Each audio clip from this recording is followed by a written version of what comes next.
कन्या, वर और कन्या ये दो अनजाने वाली। एक अवसर आता है इनके जीवन काल में, कौन सा? जब ये दाम्पत्य सूत्र में बदले हैं, साथ न छोड़ेंगे जीवन में, ऐसी कसमें खाते हैं। लेकिन कौन सा साथी कब छूट जाए,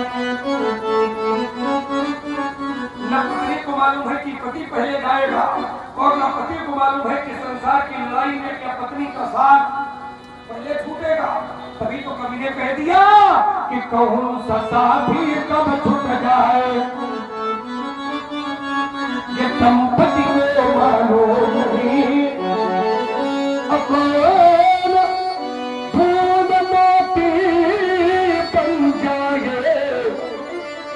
इनमें हो मालूम।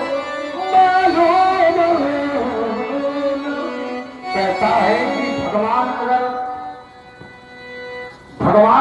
अगर भजन करते हैं तो हमें भी भजन करना चाहिए। अच्छा, भगवान अगर भजन न करें तो भगवान पर कोई दोष लगा सकता है, लेकिन जीव अगर भजन नहीं करता है, भगवान भजन न करें, कोई दोष नहीं है। लेकिन देह धरे कर यहाँ फल भाई, और भजिया राम सब काम बिहाई। लेकिन जो उदाहरण दिया था वो क्रोध का दिया था तुमने। क्रोध जीव के लिए दूषण है कि भूषण? भगवान के लिए क्रोध भूषण है, आभूषण है, लेकिन जीव के लिए क्रोध दूषण है। क्रोधात भवति सम्मोहा, सम्मोहात स्पर्धा। इसलिए मैंने कहा था कि भगवान ने अगर क्रोध किया तो भगवान के क्रोध से अपनी समानता न करो।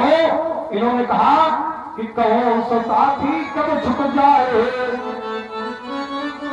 ये दंपति को मालूम नहीं।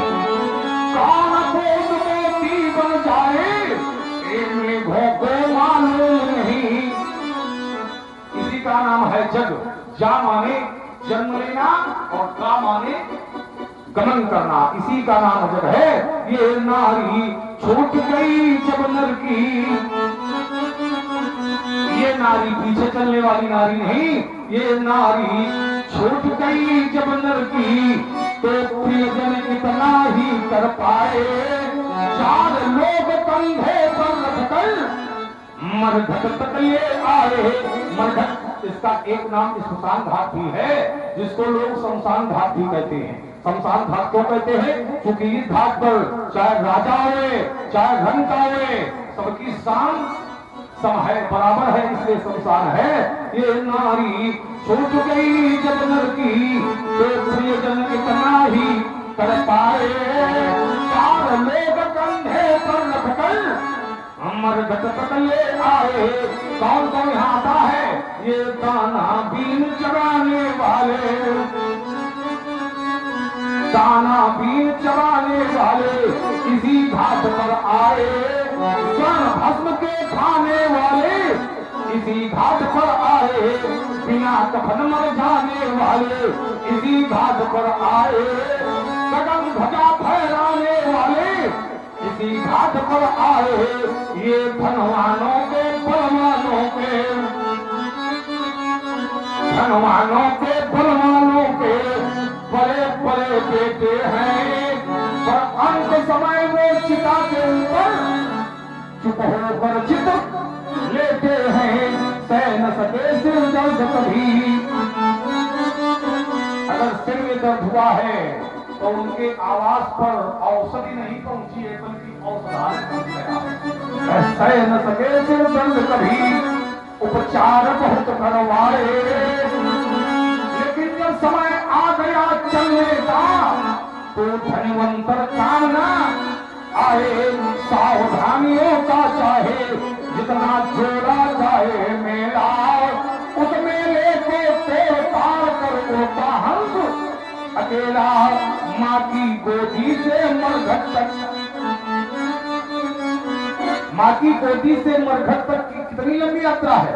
इतनी लंबी यात्रा तो नहीं है जितना लोगों ने समय लगाया है, यात्रा कितनी लंबी है और लोगों ने इसमें समय कितना लगाया है। माँ की गोदी से मरघट तक कितनी है ये दूरी, जिसको तय करने में सबने उम्र लगा दी पूरी। किसी कवि ने इस शरीर को, किसी कवि ने इस शरीर को कंचन काया नाम दिया है।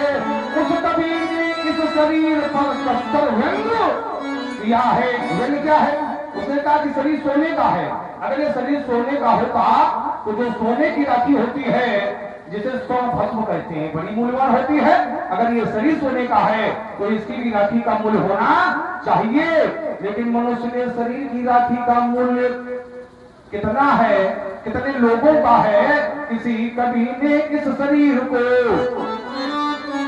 कंचन काया नाम दिया है। उस कवि ने इस शरीर पर कसकर व्यंग किया है। व्यंग क्या है? सोने की राखी देखे तो, सोने की राखी देखे तो ऊंचे दामों में बिकती है, पर हार मानो तेरी राखी उड़ी उड़ी फिरती है। हार मानो तेरी राखी उड़ी उड़ी फिरती है।